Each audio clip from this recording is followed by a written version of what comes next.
तो बेटा हम लोग बात कर रहे थे फेज इक्विलिब्रियम की, और फेज इक्विलिब्रियम का ये हमारा 12th लेक्चर है।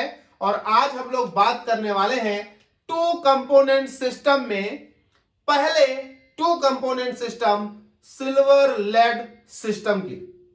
बेटा सिल्वर लेड सिस्टम सबसे ज्यादा बार एग्जाम में पूछा जाता है। साथ ही साथ किसी भी टू कंपोनेंट सिस्टम को पढ़ने से पहले आपको कुछ चीजों की जानकारी होनी चाहिए, जैसे रिड्यूस्ड फेज रूल क्या होता है। फेज रूल मैंने आपको पढ़ाया था। साथ ही साथ मैंने अभी पार्ट 10 में आपको टू कंपोनेंट सिस्टम के अंतर्गत रिड्यूस्ड फेज रूल पढ़ाया है पार्ट 10 में। अगर किसी ने नहीं पढ़ा है तो बेटा पार्ट 10 पहले पढ़ ले, उसके बाद पार्ट 11 पढ़ ले, क्योंकि उसमें eutectic mixture, eutectic point, eutectic temperature और कैसे ग्राफ बनता है ये समझाया है। फिर आकर पार्ट 12 पढ़ेगा, पहले पार्ट 10 और पार्ट 11 पढ़ लेगा तो वो टू कंपोनेंट सिस्टम के सारे कॉन्सेप्ट समझ जाएगा और कैसे ग्राफ बनना है ये समझ जाएगा। फिर आएगा तो ये ग्राफ उसे बेहतर अच्छे से समझ में आएगा। चलिए हम लोग आज बात करने वाले हैं टू कंपोनेंट सिस्टम में phase diagram of silver lead system. देखिए phase diagram of silver lead system में अगर हम समझे तो यहां हमारे पास दो कंपोनेंट है, टू कंपोनेंट। और वो कंपोनेंट कौन कौन से हैं? पहला कंपोनेंट मान लीजिए पीबी, तो दूसरा कंपोनेंट तुम्हारे लिए क्या हो गया? सिल्वर। याद रखिएगा पीबी और सिल्वर दोनों सॉलिड स्टेट में जब एक दूसरे में मिक्स किए जाएंगे तो इमिसिबल है, लेकिन जैसे ही इन दोनों को मेल्ट करके आपस में मिलाया जाएगा तो जो रिजल्टेंट लिक्विड वाला मिक्सचर मिलेगा उसमें पीबी और एजी दोनों एक दूसरे में मिसिबल होंगे। तो अगर हम यहां फेजेस की बात करें तो फेजेस में हमारे पास यहां मैक्सिमम फेजेस क्या हो सकती है? देखिए मैक्सिमम फेज तो मेरे पास एक पीबी सॉलिड हो सकता है, एक हो सकता है पीबी सॉलिड, दूसरा हो सकता है एजी सॉलिड। आपको मालूम है दो सॉलिड हमेशा दो अलग अलग फेज बनाते हैं, बाकी इन दोनों को मेल्ट करके मिला दोगे तो तीसरी फेज हमारे पास क्या हो जाएगी? पीबी एजी लिक्विड, ये तो एक फेज हो जाएगी। अच्छा तीसरी फेज ये हो गई। चौथी फेज इनकी वेपर्स भी होंगी, लेकिन आपको हमने रिड्यूस्ड फेज रूल के दौरान समझाया था कि टू कंपोनेंट सिस्टम में वेपर्स निग्लेजिबल होती हैं। यही वजह होती है कि टू कंपोनेंट सिस्टम में हम प्रेशर को कांस्टेंट मानते हैं, क्योंकि वेपर निग्लेजिबल है इसलिए वेपर प्रेशर कांस्टेंट रहता है। और यही वजह है कि फेज रूल को बदलकर रिड्यूस्ड फेज रूल बनाया गया था। अगर किसी को यह बात नहीं समझ में आ रही है तो पार्ट 10 में रिड्यूस्ड फेज रूल ध्यान से पढ़े, वो समझ जाएगा कि हम कौन से रिड्यूस्ड फेज रूल की बात कर रहे हैं। तो ये हमारे पास बेसिकली एक फेज, दो फेज, तीन फेज यहां एग्जिस्ट करेंगी, यानी हमारे पास जो वेपर फेज है वो निग्लेजिबल है, that is why pressure remains constant, that is why phase rule हमारे पास जो होता था वो बदल कर ये हो जाता था reduce phase rule F dash equal to C minus P plus 1। क्यों? क्योंकि जो यहां 2 होता था उसमें एक टेम्परेचर के लिए होता था और एक प्रेशर के लिए होता था, और प्रेशर हमने यहां पर कांस्टेंट मान लिया है, यानी एक वेरिएबल कांस्टेंट हो गया, जिस वजह से यहां 2 में से 1 हटा दिया है, because the pressure remains constant. तो ये पूरा फिगर जो बना है इसमें प्रेशर कांस्टेंट है। तो ये फेज डायग्राम में जब प्रेशर कांस्टेंट, तो सर ये कर्व किसके किसके बीच बने हैं? पहला कर्व ये बन रहा है कंसंट्रेशन और ये बन रहा है टेम्परेचर के लिए। अच्छा इधर भी टेम्परेचर है, इधर भी टेम्परेचर है, क्योंकि टू कंपोनेंट सिस्टम है। इस तरफ का कंपोनेंट हमारा, इस तरफ का जो कंपोनेंट है हमारा वो पीबी है, और इस तरफ का जो कंपोनेंट है हमारा वो सिल्वर है। दैट इज व्हाई ये टू कंपोनेंट सिस्टम हम ड्रॉ कर रहे हैं। ये हो गया मेरे पास। तो जरा आप समझिए, यहां पर हमारे पास चूंकि टू कंपोनेंट सिस्टम में pressure remains constant, that is why P तो कांस्टेंट हो गया है, इसलिए हमारे पास ये रिड्यूस्ड फेज रूल लगता है। चलिए हम लोग बात करते हैं इस फेज डायग्राम की। देखिए जब हमारे पास सिल्वर प्योर फॉर्म में होगा, यानी सिल्वर 100%, तो जब सिल्वर 100% है तो उस वक्त हमारे पास उस मिक्सचर में ऑफ कोर्स पीबी लेड कितना होगा? 0%, और लेड 0%, सिल्वर 100%, इसका मतलब ये हो गया प्योर फॉर्म, और ये हो गया प्योर फॉर्म। तो सीधा सीधा मतलब हो गया कि इस सिल्वर का फ्रीजिंग पॉइंट वही होगा जो उसका एक्चुअल फ्रीजिंग पॉइंट होता है। क्यों? क्योंकि फ्रीजिंग पॉइंट में कभी तब आती है जब उसमें कोई इंप्योरिटी मिलाई जाए, और अभी हमारे पास यहां सिल्वर प्योर फॉर्म में है, और सिल्वर प्योर फॉर्म में है, पीबी 0% है, तो इसका फ्रीजिंग पॉइंट कांस्टेंट रहेगा, और इसका फ्रीजिंग पॉइंट है 961 degree centigrade. That is why जब एजी इस पॉइंट पर होगा तो इस पॉइंट पर एजी में 100% एजी, 0% पीबी, तो बेटा एजी 100%, तो इसका फ्रीजिंग पॉइंट यहां लाई कर रहा है, and this is the freezing point of किसका? AG. That is the point A. जैसे जैसे आप क्या करोगे, एजी की कंसंट्रेशन घटाओगे, एजी की कंसंट्रेशन घटाओगे, ये लिख दिया डिक्रीज, और इसमें पीबी की कंसंट्रेशन बढ़ाओगे, पीबी की कंसंट्रेशन बढ़ाओगे, तो जैसे जैसे एजी की कंसंट्रेशन घटाई जाएगी, पीबी की बढ़ाई जाएगी। मान लिया एजी हो गया अब 90%, तो ऑफ कोर्स पीबी हो गया 10%। तो जैसे ही एजी 90%, पीबी 10%, आपको मैंने पार्ट 11 में यू टैक्टिक मिक्सचर के दौरान पढ़ाया कि जैसे ही आप किसी भी कंपोनेंट में कोई दूसरा कंपोनेंट मिलाते हैं, तो जिस कंपोनेंट को आप मिलाते हैं उसे हम सॉल्यूट मान लेते हैं, और ये हम सॉल्वेंट मान लेते हैं। और आपको सॉल्यूशन चैप्टर में डिप्रेशन ऑफ फ्रीजिंग पॉइंट पढ़ाया गया था, और जिसमें आपको पढ़ाया गया था कि जब किसी भी सॉल्वेंट में कोई सॉल्यूट या इंप्योरिटी मिलाई जाती है तो उस सॉल्वेंट का फ्रीजिंग पॉइंट गिरता है, because of the impurity, because of the solute. तो अब यहां पर जब तक ये 100% था और ये 0% था, तो आपने इसमें कुछ मिलाया ही नहीं, ये प्योर था, तो इसका फ्रीजिंग पॉइंट यहां ओरिजिनल स्टेट 961 है। लेकिन जैसे ही आपने इसमें 10% पीबी मिला दिया, यानी अब हमारे पास 90% सिल्वर और 10% पीबी का मिक्सचर हो गया। इस केस में अब सॉल्यूट इसमें मौजूद है, तो जैसे सॉल्यूट मौजूद है, पीबी का प्रेजेंस हमेशा इस सिल्वर के फ्रीजिंग पॉइंट को घटा देगी। अब देखिए फ्रीजिंग पॉइंट घट गया, मान लीजिए इस पॉइंट पर आ गया। जैसे जैसे पीबी की कंसंट्रेशन बढ़ेगी, सिल्वर का अमाउंट गिरता जाएगा, मान लीजिए इस पर, देन इस पर एंड सो ऑन। इसका फ्रीजिंग पॉइंट गिर रहा है।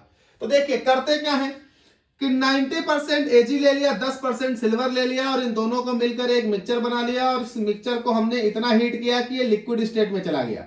फिर उस लिक्विड स्टेट को हम क्या करते जाते हैं? कूल करते हैं। मान लीजिए लिक्विड स्टेट का टेम्परेचर यहां रख दिया, फिर से हम कूल करेंगे। जैसे वो इस पॉइंट पर पहुंचेगा, इस पॉइंट पर पहुंचते ही हमारा एजी क्या करने लगेगा? फ्रीज करने लगेगा, और इस साइड क्या रह जाएगा? एजी पीबी लिक्विड। तो हुआ क्या, जब प्योर था तो फ्रीजिंग पॉइंट इस पॉइंट पर था, जैसे ही हमने उसमें इंप्योरिटी मिलाई, देखिए फ्रीजिंग पॉइंट नीचे गिर गया। और ज्यादा आप इंप्योरिटी मिलाते जाओगे, यानी एजी की कंसंट्रेशन घटाते जाओगे और पीबी की कंसंट्रेशन देखिए बढ़ाते जाओगे, तो होगा क्या कि जैसे जैसे पीबी की कंसंट्रेशन आप बढ़ाते जाएंगे, फ्रीजिंग पॉइंट में और कमी आती जाएगी, फ्रीजिंग पॉइंट में और कमी आती जाएगी, फ्रीजिंग पॉइंट में और कमी आती जाएगी। अब इसमें से किसी भी पॉइंट पर आप देखोगे तो वो होगा फ्रीजिंग पॉइंट आपका। जैसे मान लीजिए इस पॉइंट पर देख लीजिए, तो ये पॉइंट आपका होगा फ्रीजिंग पॉइंट किसका? एजी का। इस पॉइंट पर यहां बन रहा होगा एजी, और इस साइड होगा एजी और पीबी लिक्विड। आप जरा गौर करिए, अभी यहां पीबी फ्रीज नहीं कर रहा, ऐसे चलते एक पॉइंट आया ओ। जिस पॉइंट पर आते ही हमने क्या देखा कि अब बेटा एजी भी फ्रीज कर रहा है, और इस पॉइंट पर आते आते बेटा पीबी भी क्या कर रहा है? फ्रीज कर रहा है। बेटा जिस पॉइंट पर एजी पीबी यानी हमारे मिक्सचर के दोनों कंपोनेंट फ्रीज करने लगे, तो उस पॉइंट को हम कहते हैं बेटा, उस पॉइंट को हम कहते हैं यूटैक्टिक पॉइंट। तो this is the eutectic point for silver lead system. अब ये यूटैक्टिक पॉइंट और उस पॉइंट पर बेटा जो भी टेम्परेचर होगा, जैसे यहां कितना है 303 डिग्री सेंटीग्रेड, ये कहलाएगा यूटैक्टिक टेम्परेचर फॉर दैट सिस्टम। और उस पॉइंट पर जो कंसंट्रेशन होगी कितनी यहां दिख रही है, ये दिख रही है 2.6% ऑफ एजी। देखिए एजी घटते घटते घटते 2.6 और 97.4% ऑफ पीबी। तो ये हमारे पास एजी इधर से उधर जाने पर घट रही थी, तो ये एजी इस वक्त है 2.6% और 97.4% कौन है, पीबी, लेड। तो ये हमारे पास जो मिक्सचर है इस वक्त इस कंसंट्रेशन का mixture, this mixture is called eutectic mixture for this system, eutectic mixture. तो समझिएगा हमने क्या किया कि जब हमारे पास 100% प्योर सिल्वर था तो 100% प्योर सिल्वर का मेल्टिंग पॉइंट था 961 डिग्री। जैसे ही आप इस सिल्वर में लेड मिलाओगे तो सिल्वर में लेड मिलाओगे, लेड के आते ही सिल्वर का फ्रीजिंग पॉइंट गिरेगा, क्योंकि किसी भी सॉल्वेंट में जब कोई सॉल्यूट मिलाया जाए तो सॉल्वेंट का फ्रीजिंग पॉइंट घट जाता है, जिसे हम कहते हैं डिप्रेशन ऑफ फ्रीजिंग पॉइंट। तो जैसे ही हमने इसमें थोड़ा सा लेड मिलाया, सिल्वर का फ्रीजिंग पॉइंट गिर गया। तो इधर से उधर जाने पर यह देखिए लेड की कंसंट्रेशन बढ़ रही है और सिल्वर की कंसंट्रेशन घट रही है। तो जैसे हम इधर से उधर जाएंगे तो लेड की कंसंट्रेशन बढ़ती गई, तो नतीजा लेड जैसे ही बढ़ता चला गया अमाउंट में, सिल्वर का फ्रीजिंग पॉइंट गिरता चला गया। क्यों? क्योंकि depression in freezing point directly proportional होता है मोलालिटी ऑफ द सॉल्यूशन, या बोले number of moles of solute.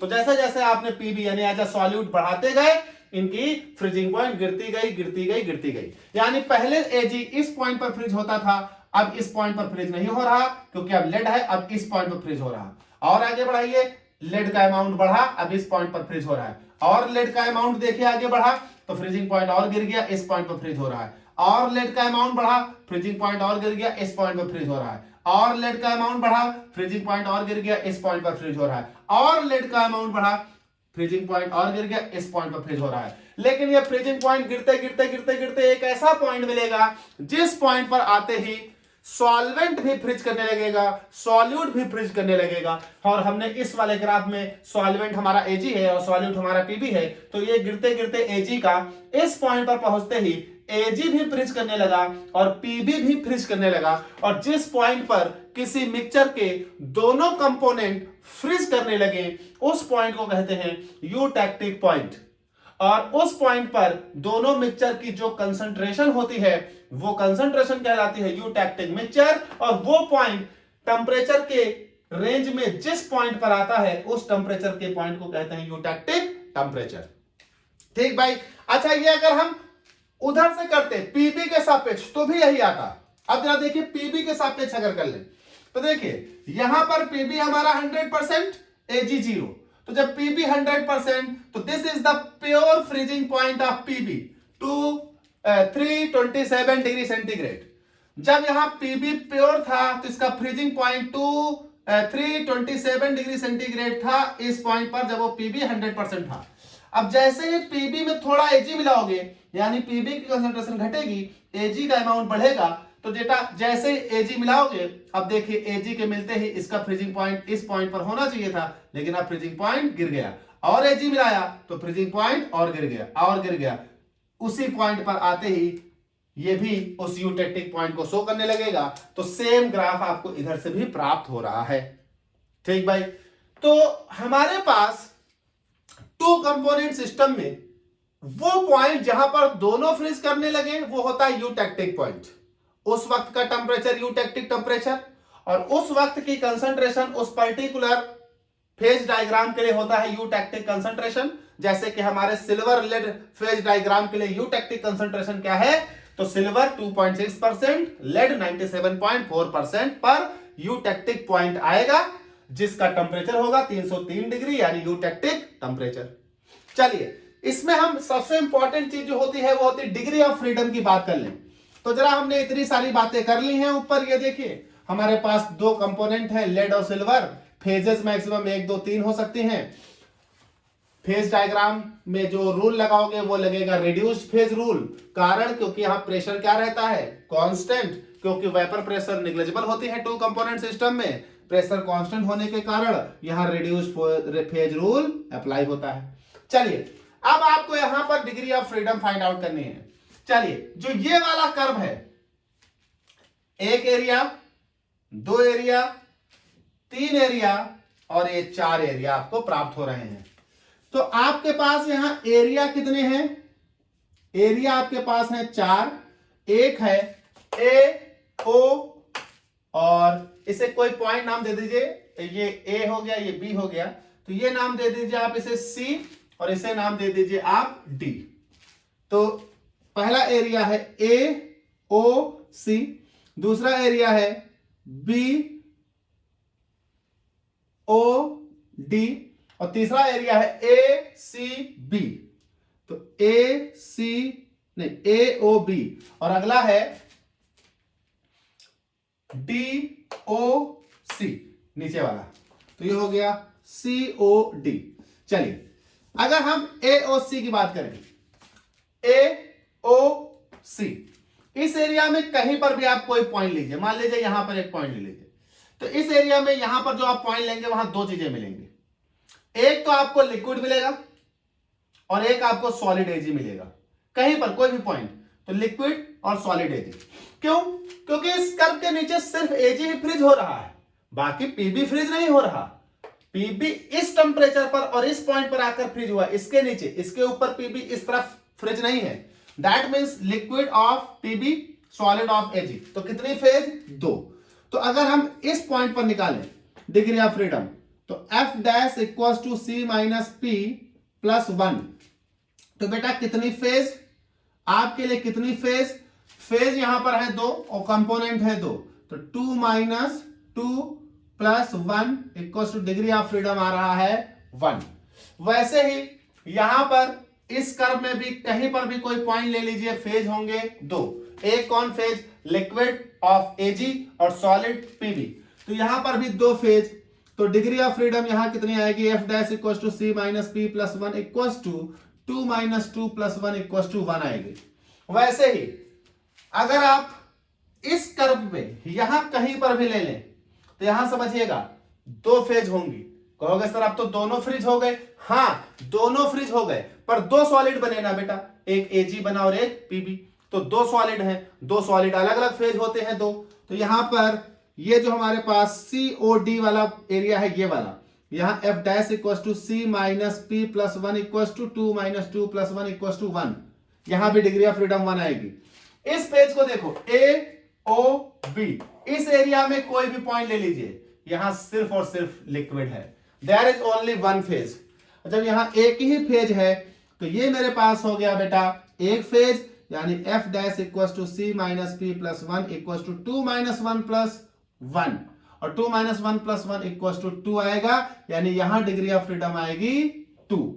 यानी इस एरिया में कहीं पर भी आप निकालोगे तो डिग्री ऑफ फ्रीडम 2, इस एरिया में कहीं निकालोगे डिग्री ऑफ फ्रीडम 1, इस एरिया में कहीं निकालोगे डिग्री ऑफ फ्रीडम 1, इस एरिया में कहीं पर भी निकालोगे डिग्री ऑफ फ्रीडम 1।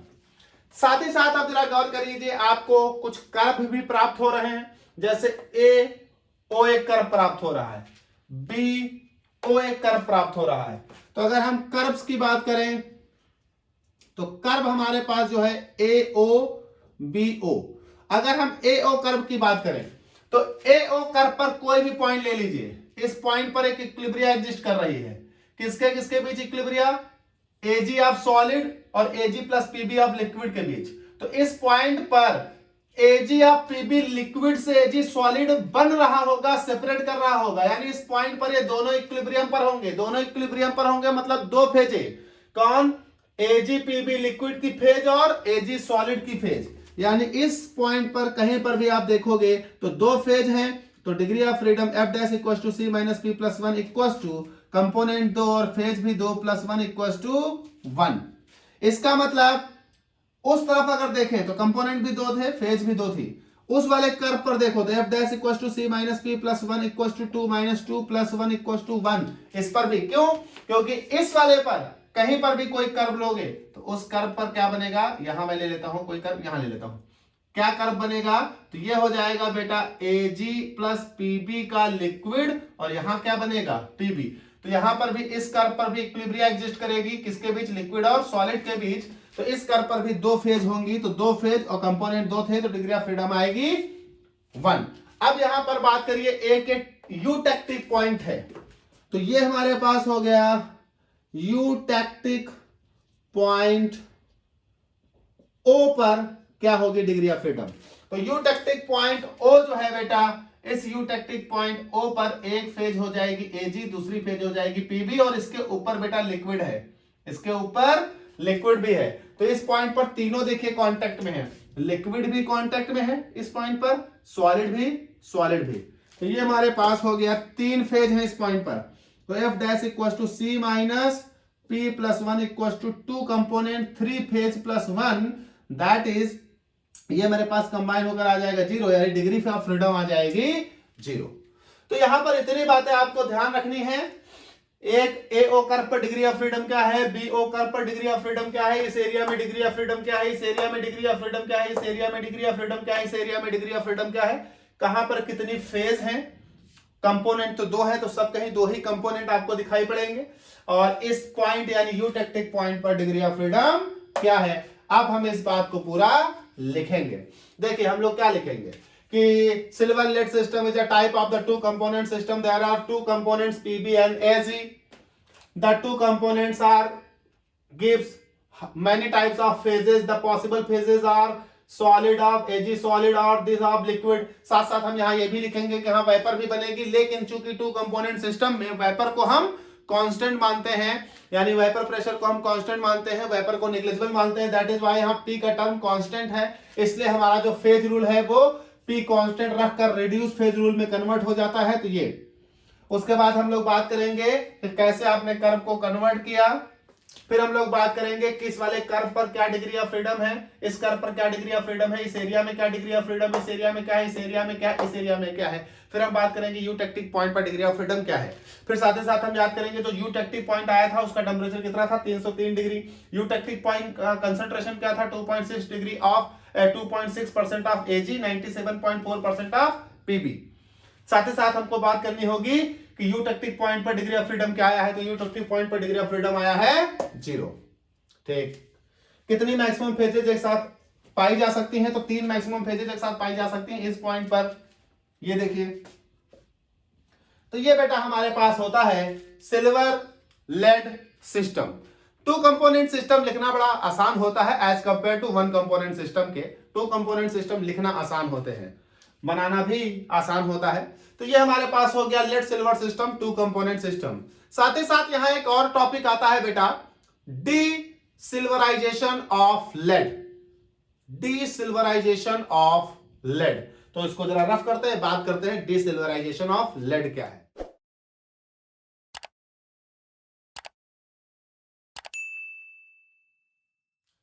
तो चलिए भाई हम लोग बात कर लेते हैं डीसिल्वराइजेशन ऑफ लेड। बेटा डीसिल्वराइजेशन ऑफ लेड जो होता है वो जिस प्रोसेस के थ्रू किया जाता है उस प्रोसेस का नाम होता है पटिंसन्स प्रोसेस। तो डीसिल्वराइजेशन ऑफ लेड, पटिंसन्स प्रोसेस क्या होती है, तो इसको थोड़ा आसानी से समझते हैं। बेटा लेड को जब अर्थ क्रस्ट से निकाला जाता है तो लेड का एक ऑयर होता है जिसको नाम देते हैं गलेना।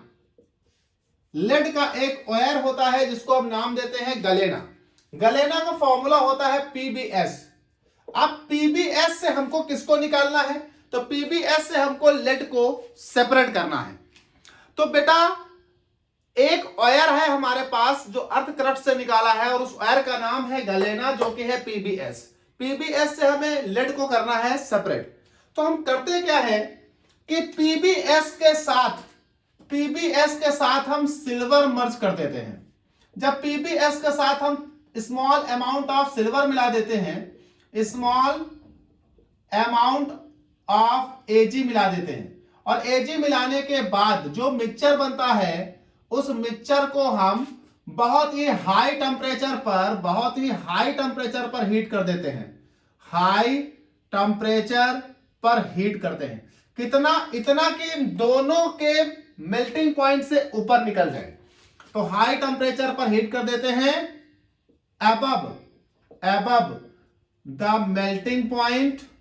above the melting point of Ag and Pb।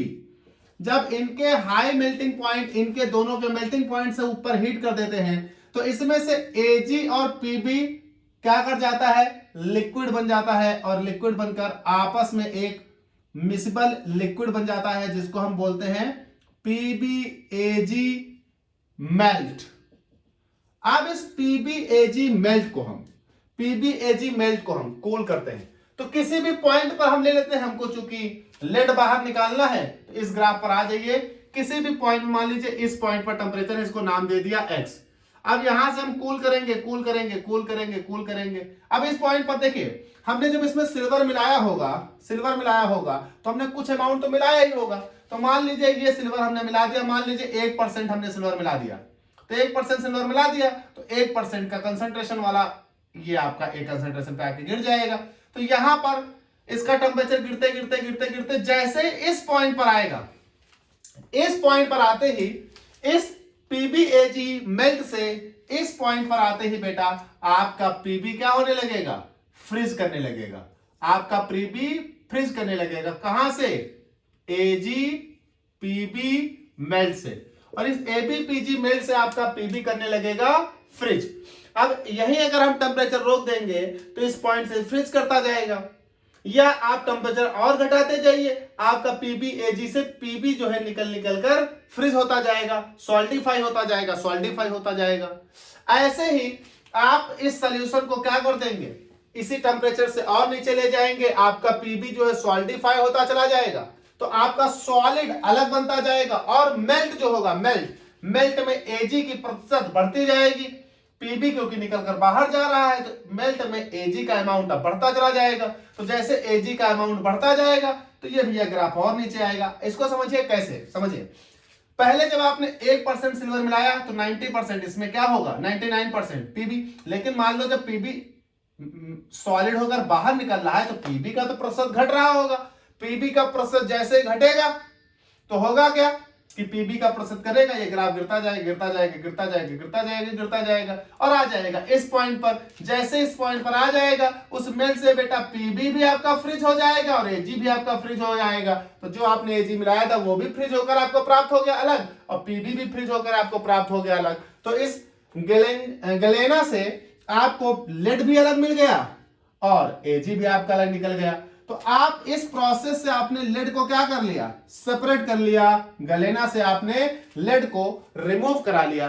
तो this process is called desilverisation of lead, और इस जिस मेथड से किया जाता है इसको हम बोलते हैं पटिंसंस प्रोसेस। देखिए क्या किया हमने, पटिंसंस प्रोसेस में हम एक वायर है, लेड का एक वायर है जिसका नाम है गलेना, फॉर्मूला है PbS यानी गलेना से हमको Pb बाहर निकालना है। तो हम क्या करते हैं, गलेना में कुछ अमाउंट सिल्वर का मिला देते हैं, मिलाकर मिक्सचर बनाते हैं, उसको इतना हीट करते हैं कि वो लिक्विफाई हो जाए। फिर लिक्विफाई होकर हम कूल करते रहते हैं।